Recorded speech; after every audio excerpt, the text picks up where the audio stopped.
Um tema que nós sempre cuidamos, até porque nosso programa Momento Espírita, ele aparece muitas vezes, é o que se relaciona à reconciliação. Reconciliação com os adversários, com as pessoas com quem nós temos dificuldade de conviver.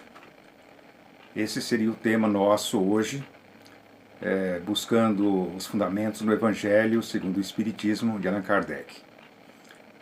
Nossos cumprimentos a todos, que possamos ocupar esses poucos minutos numa reflexão que nos venha ajudar a nos ajustar melhor à nossa vida e sentirmos mais realizados como pessoas, como espíritos imortais, junto àqueles com quem nós convivemos. A questão da reconciliação é algo, como dizemos, muito importante. Conta-se que um jovem que costumava visitar um asilo de idosos, certo dia, ele se aproximou de um velhinho que parecia estar vivendo seus últimos dias na terra, mas que se mostrava ansioso para conversar. O jovem se condoeu do sofrimento daquele homem, aparentemente angustiado, e que parecia contar os dias para sua partida, e passou a ouvi-lo. O velhinho disse que partiria deste mundo com uma dor muito profunda no coração. E então ele passou a narrar um triste episódio. Muitos anos atrás, ele participara da guerra, em plena frente de batalha, juntamente com um amigo. Quando certo dia, ambos se perderam do pelotão a que serviam na guerra e acabaram caindo como prisioneiros nas mãos dos inimigos. Entretanto, seu amigo, muito ardiloso, conseguiu negociar a própria liberdade, mas o abandonou nas mãos inimigas. Ele narrava esse episódio com muita ênfase e com muita emoção, quando o jovem, curioso, lhe perguntou: "E como o senhor conseguiu escapar dos inimigos?" Então o velhinho, com lágrimas nos olhos, e para surpresa do jovem, respondeu: "Na verdade, meu jovem, não fui eu o traído. Pelo contrário, eu fui o traidor, que acabou deixando seu amigo nas mãos do inimigo e nunca mais tive notícias dele. Contudo, ao inverter a situação, quando eu conto esse fato, eu procuro me colocar no lugar dele, tentando compreender o quanto ele sofreu por minha causa." Guardem essa história. É algo muito significativo para que possamos pensar nessa questão da dívida moral. O que devemos para os outros, o que os outros podem dever para nós. As religiões do Ocidente, praticamente as religiões cristãs, elas consideram que todos nós seremos julgados por uma única vida na Terra, esta vida, segundo as leis de Deus.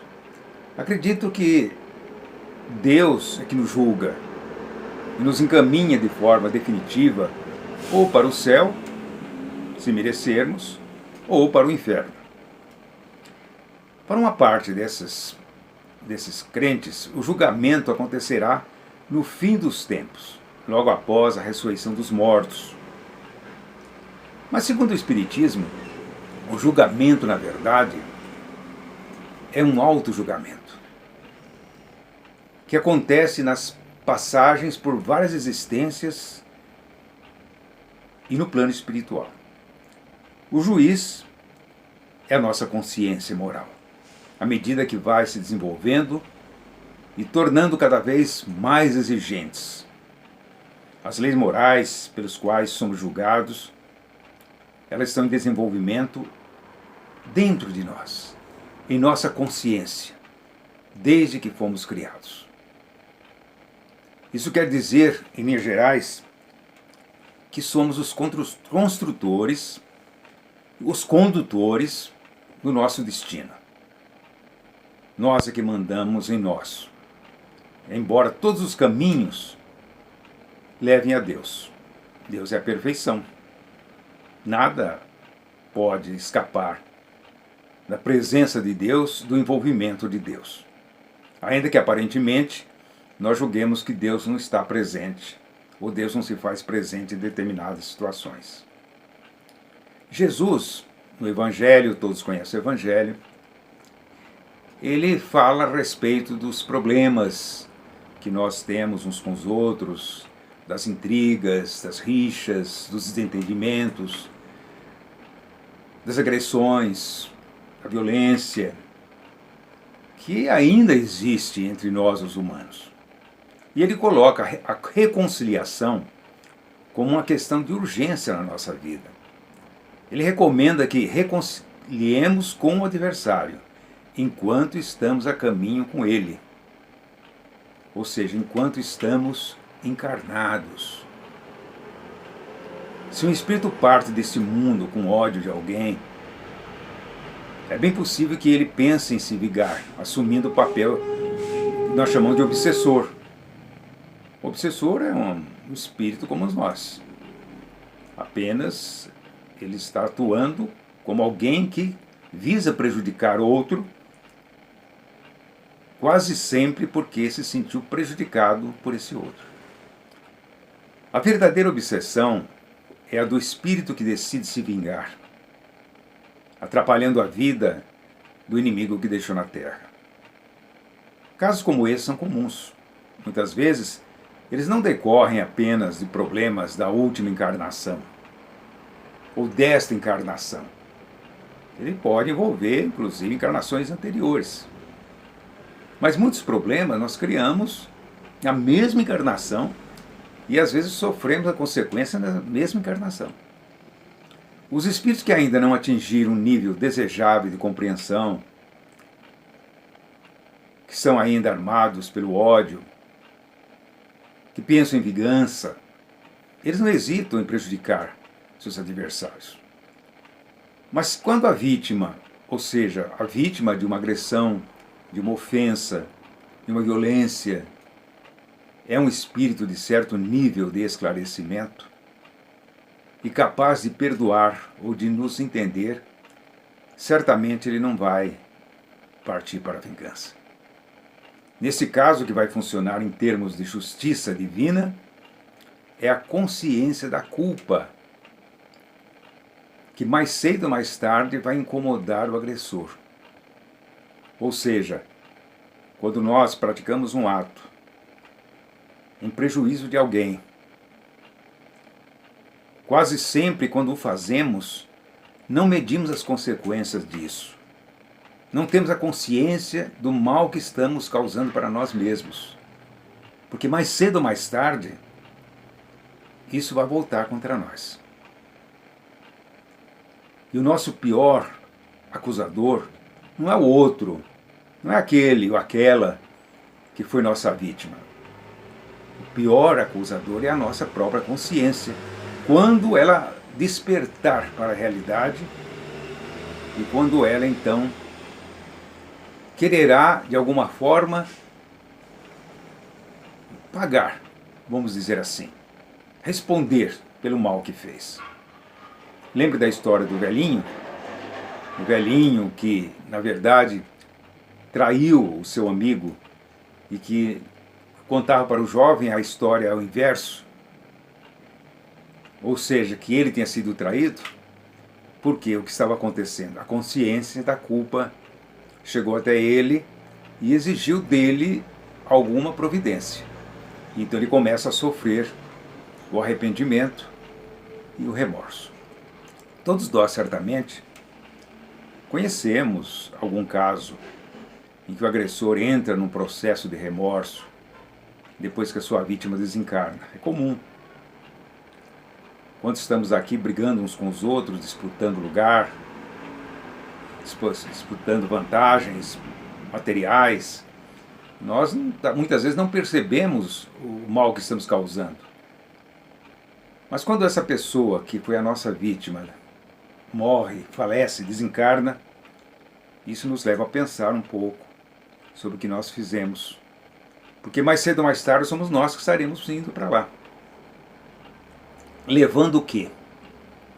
Ficamos com o quê? Daí a necessidade da reconciliação.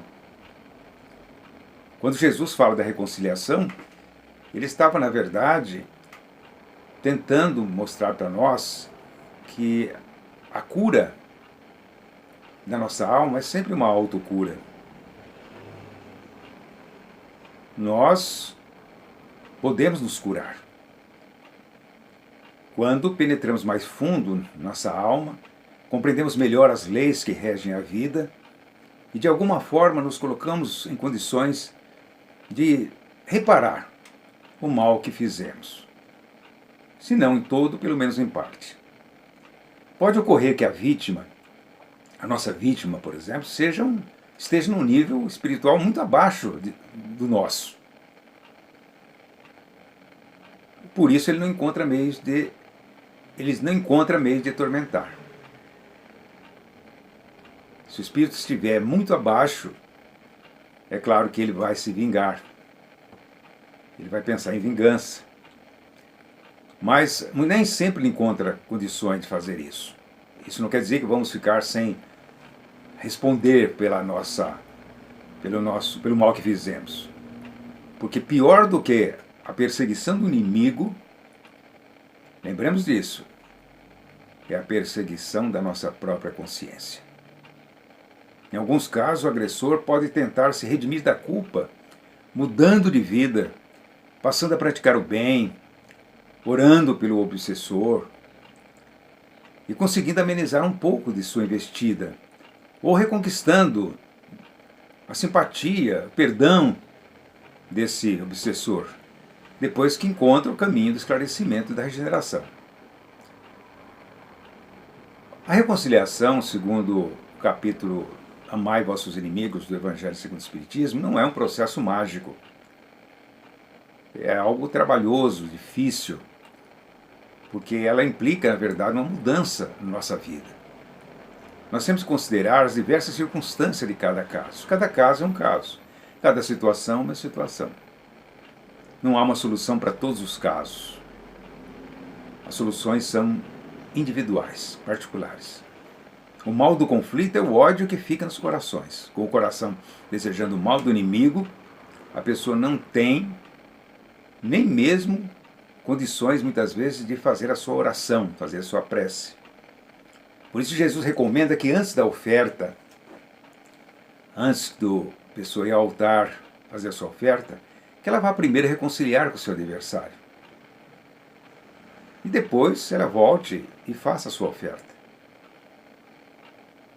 Isso demonstra que o quê? Que a prece, a oração, é um caminho para a reconciliação.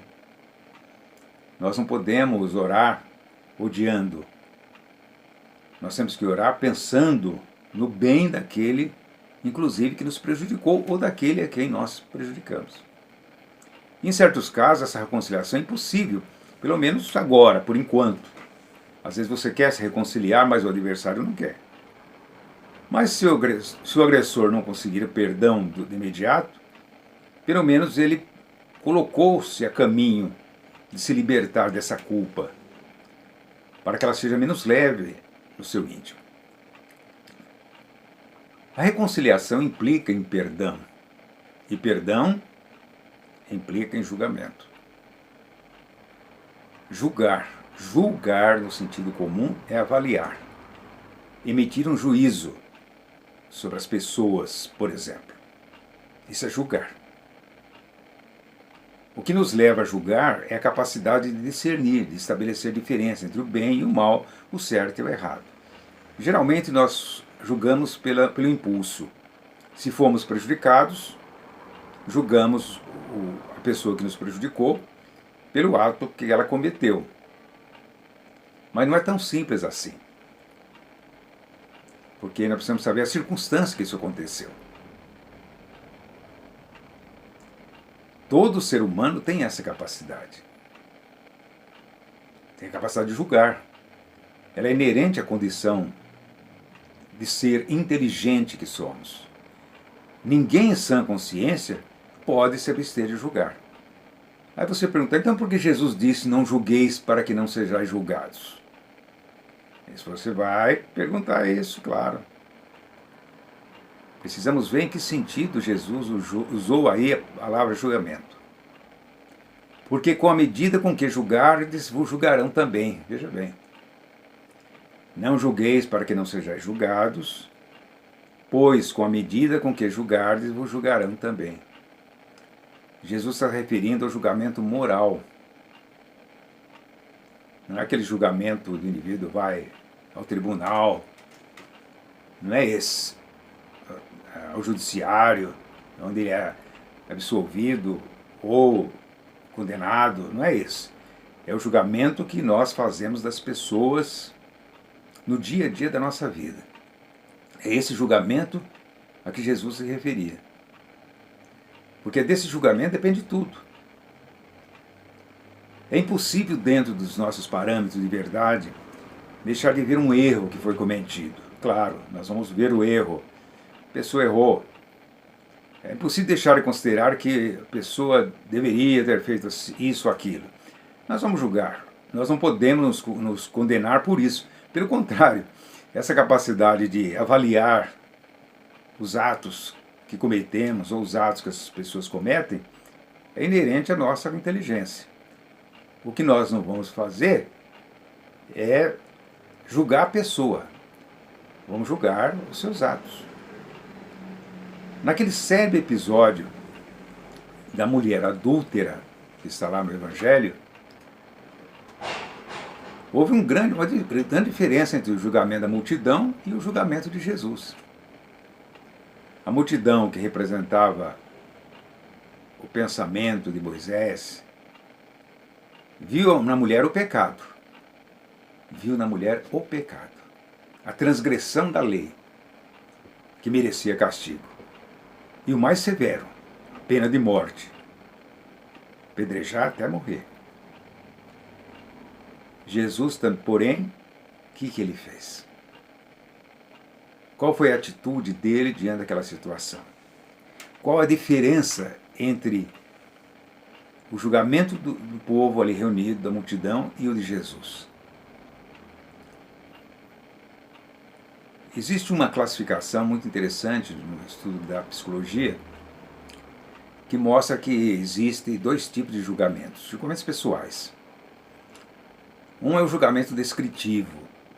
O julgamento descritivo, o nome está dizendo, é aquele julgamento que eu constato, aponto e condeno o erro.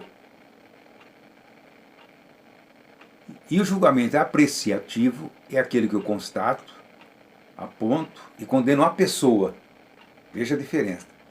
Condenar o erro é uma coisa, condenar a pessoa é outra coisa.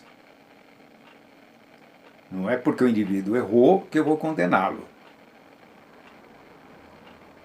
Eu vou condenar o erro que ele cometeu. Porque o objetivo é justamente recuperar. É a recuperação daquele que errou.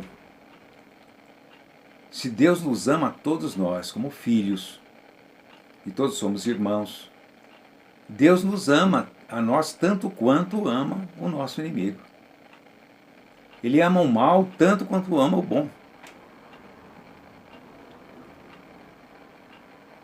Porque Deus sabe que o mal um dia vai ser bom.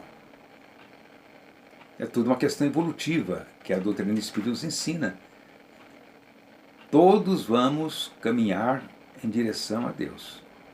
Mesmo que, aparentemente, estejamos num caminho desfavorável. Cedo ou mais tarde, aprenderemos o caminho certo. Muitas vezes à custa de muito sofrimento, de muita dor, mas que não impedirá que caminhemos em busca de Deus. O julgamento descritivo, portanto, aquele julgamento que diz que eu posso amar a pessoa, embora condene o erro. É, por exemplo, o julgamento de um pai, de uma mãe em relação ao filho. O filho cometeu um erro, às vezes grave. Não é por isso que o pai e a mãe vão deixar de amá-lo. Deus nos ama? Ama. Deus nos ama mais que os pais, mais que os pais. Então não é porque nós erramos que vamos ser odiados por Deus. Não existe ódio em Deus. Ele nos ama a si mesmo.